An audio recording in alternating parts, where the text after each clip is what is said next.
Good afternoon. This is my presentation on the evolution of cheerleading. First, I will go through my literature review. Next, go into the gap in my research, as well as go through my methodology, then present my findings. After will be my implications and limitations, and lastly, to wrap up the presentation, my conclusion. First, my literature review. My 4 key words are stunts, tumbling, jumps, and dance. Stunts involve athletes lifting, throwing, or spinning teammates into the air. This requires teamwork, strength, coordination, precise timing to execute safely and effectively. Tumbling refers to gymnastic movements such as flips, rolls, tugs, and twists, where athletes rely on their own body strength and technique to perform acrobatic skills. Jumps showcase the athlete's leg flexibility, strength, and form. These movements are critical for demonstrating athleticism and often synchronized for maximum visual impact. The dance aspect emphasizes performance, expression, and choreography. It highlights the athlete's ability to engage the audience through expressive facials and coordinated body actions. These definitions are all from the source Kolosky 2022. My research question is, how has the evolution of cheerleading affected the injury rates over the past 3 decades? Cheerleading has changed a lot over the past 30 years, becoming more intense. My hypothesis is that this increase in intensity has led to more injuries. These injuries may be caused by harder training and different coaching styles, such as possible tougher stunts, routines, and coaches creating more or new training techniques. The 2 main sources that contribute to my study are XU 2021 and 2022. The first source, published in 2021, studied cheerleading injuries. They found that serious injuries like concussions and head trauma are rising. The data came from hospitals and cheerleaders themselves. In 2022, they looked at how cheerleading is viewed by the public. They said many people don't realize how dangerous it really is. Cheerleading is often overlooked compared to sports like football, even though injuries like sprains, fractures, and back pain are very common. Both studies show that cheerleading is becoming riskier and needs more safety and awareness. The importance of this study is to raise awareness that cheerleading is riskier than people think. By showing how serious the injuries can be, we push for better safety rules, improved training, and more support for athletes, both mentally and physically. Next will be my gap. Physical injuries are one of my gaps. While injuries such as concussions, sprains, and back injuries are acknowledged, there is limited detailed research on their causes. XU 2021, as we looked at before, highlighted that the sports dangers are often overlooked or underestimated by the public and by researchers. There are also many mental health challenges that are body dysfunction, eating disorders, and stress from intense training that may not have directly affected our participants but affected cheerleaders worldwide. Comparative data is also one of my gaps because there's a lack of existing data to compare my findings to. Next is my methodology. A qualitative descriptive design was chosen to gather detailed descriptions of cheer coaches' experience and perspectives, to understand coaches' insights into physical and mental challenges in cheerleading, and to examine how training, skills, and coaching methods have evolved to contribute to injury rates. Looking at my variables, my independent variable in this study will be the injury rates in competitive cheerleading, and my dependent variable is evolution of competitive cheerleading practices and training. For the data collection, I will be conducting a one-on-one semi-structured interview with each participant. These interviews will focus on 3 main areas: how cheerleading skills and training have evolved over time, what participants believe causes injuries in the sport, and how the mental health and physical challenges for athletes have changed. This format allows me to guide the conversation while also giving my participants the freedom to share their personal experiences and insights. For my procedure, I'll start with the preparation.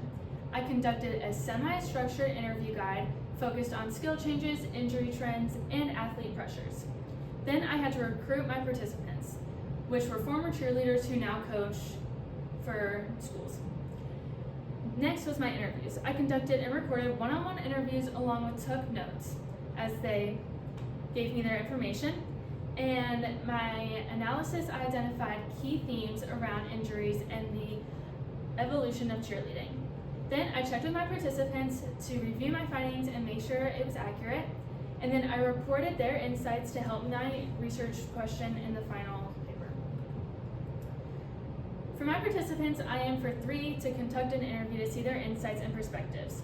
Using cheer coaches of various ages can help develop more accurate data and show more changes in the sport. My first subject cheered in the 2000s from age 5 to 18. They were at the high school varsity level.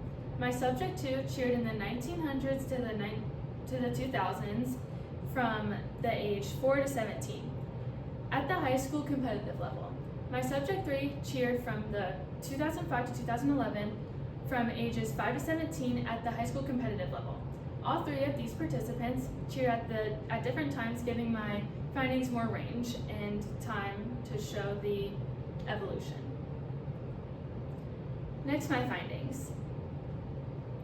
Subject 1 emphasized that difficulty grows every single year in competitive cheer. They compare today's stunts to what used to be considered elite, showing how much the sport has advanced. They also gave an example that the teams did not require full tumbling, and now everybody has to have standing back tucks to be a highly competitive team. And they stressed the importance of proper progressions and safety training. Most importantly, they confirmed that the increase in difficulty directly connects to higher injury rates. Subject 2 noticed major changes in what's required to make the teams today. They explained how routines have become more difficult compared to the past. While training methods haven't changed much, they compared past routines focused on dance and cheer with modern routines. Now they are fast-paced stunts and tumbling. They also pointed out that the overall difficulty of the sport has definitely increased. Subject 3 highlighted how stunts, tumbling, and pyramid sequences have become more complex and dangerous. They also stressed that pressure from performance expectations and social media has increased both physical and mental strain. They identified common injuries as wrist, back, and ankle, and explained how athletes often attempt skills they are not ready for. I'll be using thematic analysis by observing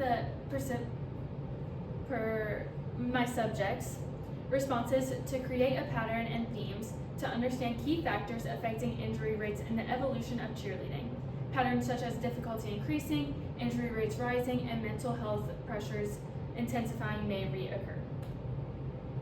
Across all 3 interviews, themes include increased skill difficulty leading to greater physical strain, training adaptations such as proper skill progression, safety certifications, and strengthening training. Although they have took a lot more safety precautions recently, they're not always going to be completely prevent injuries. Next is my implications and limitations. This study emphasized the importance of athlete safety and mental well-being in competitive cheerleading. There is a clear need for better injury prevention training and mental health support programs. Coaches, parents, and organizations all play a crucial role in implementing these changes to make sure the well-being of athletes.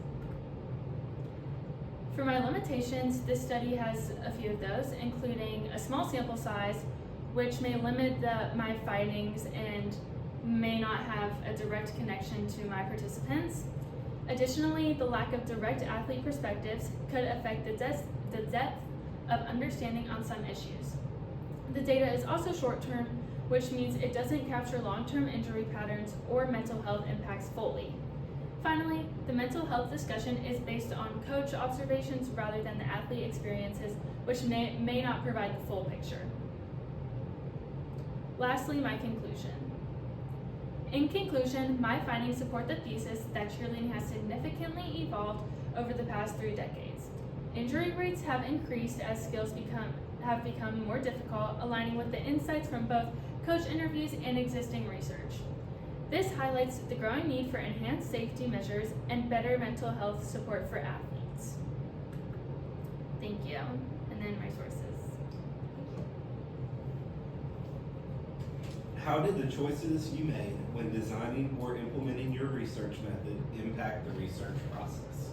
So I made a choice to do each of my participants separately so that the other participants couldn't be biased on them, even though they all do have some sort of connection to each other. It helped so that I could get their specific opinion and nobody else's.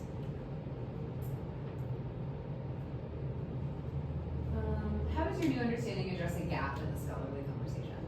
My new understanding is that now when I researched it, I see that there is a lot of evolution that has happened, but there's not a lot of research on it.